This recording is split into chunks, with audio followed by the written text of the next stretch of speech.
नमस्कार. आज आपण व्हेज कोफ्ता करी कशी बनवायची ते पाहूया. सगळ्यात पहिल्यांदा तर आपल्याला दुधीची साल काढायची आहे आणि तो किसून घ्यायचा आहे. किसल्यानंतर आपल्याला त्याच्यामधलं पाणी सगळं काढून घ्यायचं आहे, पिळून घ्यायचं आहे. आणि त्यानंतर आपण ह्या ज्या भाज्या घेतल्यात, गाजर, शिमला मिरची आणि कोबी, ह्या सगळ्या धुवून स्वच्छ बारीक चिरून घ्यायच्या आहेत. आता त्या सगळ्या एका बाउलमध्ये आपल्याला काढून घ्यायचे आहेत. त्याच्यावर आपल्याला तो किसलेला दुधीसुद्धा त्याच्यातच टाकायचा आहे. त्यानंतर आता कोफ्त्यासाठी काय साहित्य लागते ते मी तुम्हाला सांगते. 1 वाटी चण्याचं पीठ, अर्धी वाटी तांदळाचं पीठ, कोथिंबीर, तीळ, 1 मिरची कापून घेतली आहे आणि ओवा, हळद, लाल तिखट आणि धना जिरा पावडर आणि मीठ आणि तेल थोडंसं लागणार आहे आपल्याला. आता आपण त्या सगळ्या भाज्या घेतलेल्या आहेत ना बाउलमध्ये, त्याच्यात हे सगळं साहित्य आपल्याला टाकून घ्यायचं आहे. जे काय फक्त ओवा टाकायचा नाही, आधी हे सगळं टाकून घ्यायचं आहे. ओवा शेवटी हातावर जरासा आपण काय करायचं आहे, क्रश करायचा आहे, जरासा चोळायचा आहे, म्हणजे त्याचा स्वाद चांगला येतो आणि मग टाकायचा आहे तो.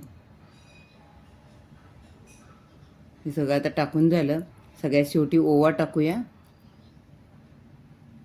ओवा थोडासा क्रश करून टाकूया आणि आता आपलं थोडंसं मीठ टाकूया. चवीप्रमाणे मीठ टाकायचं आणि सगळं मिक्स करून घ्यायचं आहे.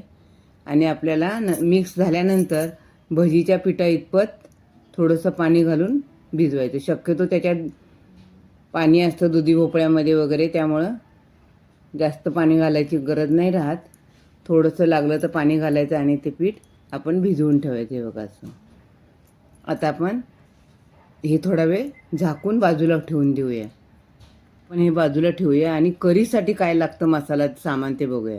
खोबरं, कोथिंबीर, कांदा, थोडंसं फुटाण्याचं डाळं, लसूण आणि आलं घेतलेलं आहे थोडंसं. आता हे सगळं आपण काय करणार आहोत, छानपैकी भाजून त्याचं वाटण बनवणार आहोत.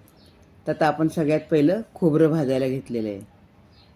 आता खोबरं छान लाल होईपर्यंत आपल्याला भाजून घ्यायचं आहे. थोडंसं तेल टाकायचं आहे खोबऱ्यावर आणि भाजलं तरी चालेल. खोबरं भाजून झालं आपलं की त्यात आपल्याला कांदा, लसूण आणि आलं हे सगळं त्याच्यातच भाजून घ्यायचं आपल्याला. खोबरं आता काढून घेऊया आपण आणि त्याच्यामध्ये कांदा टाकूया.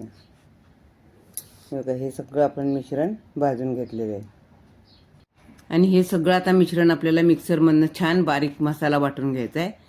आता आपण इथं कोफ्त्याची तयारी केलेली आहे. तेल तापत ठेवलेलं आहे आणि आता आपण पिठाचे छोटे छोटे चपटे कोफ्ते आपण तयार करून घेतोय.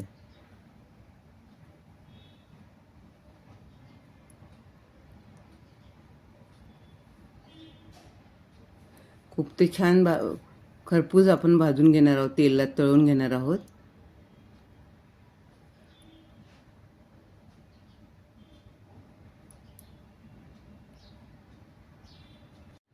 असे बघा आपण सगळे छान खरपूस सगळे कोफ्ते तळून घेतलेले आहेत. आता कोफ्ते तळून झालेत आपले. आता आपण त्या कोफ्त्यासाठी करी करायची आहे, तीच त्या कढईत आता आपण तयारी करतो. जिरं टाकलं आपण. आता मोहरी टाकूया.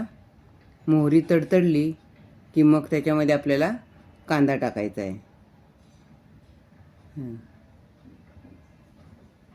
कांदा छान परतून झाला, कांदा चांगला लाल तांबूस परतला की मग आपण त्याच्यामध्ये इतर आपल्याला मसाले घालून घ्यायचे आहेत. आता आपण थोडीशी कोथिंबीर पण घालून घ्यायची. कोथिंबीर अशी तेलात घातली ना की त्याचा वास, थोडी घालायची आहे, त्याचा वास खूप छान येतो. ते कांद्याबरोबर थोडी कोथिंबीर परतून घेऊया. कांदा लाल झाला की आपल्याला आता त्याच्यामध्ये जे आपले सुके मसाले आहेत ते सगळे घालून घ्यायचे आहेत.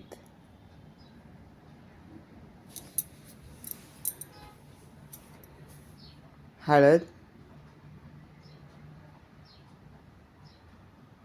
धना जिरा पावडर,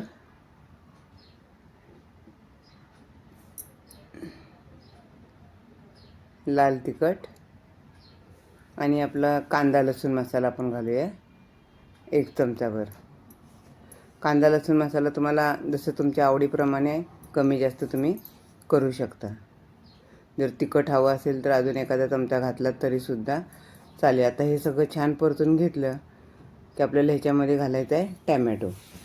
आपण जो टॅमॅटो बारीक चिरून ठेवलेला आहे तो त्याच्यामध्ये आपल्याला आता घालायचा आहे आणि पुन्हा सगळं छान परतून घ्यायचं आहे आपल्याला. छान परतून घ्यायचं आहे आपल्याला.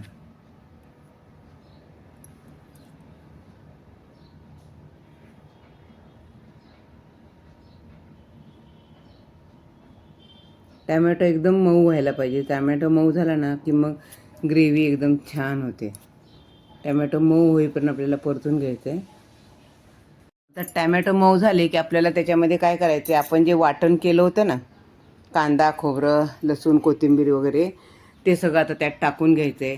आणि वाटण टाकल्यानंतर आपल्याला एकदम छान परतून घ्यायचं आहे. तेल सुटेपर्यंत आपल्याला ते वाटण चांगलं एकजीव करून परतून घ्यायचं आहे.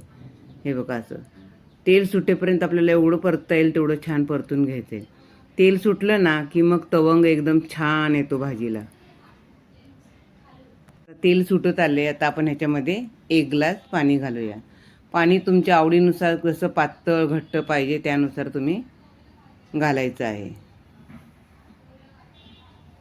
आणि आता छान उकळून द्यायचं आहे. त्याच्यात 1 चमचा मीठ घालायचं आहे चवीप्रमाणे.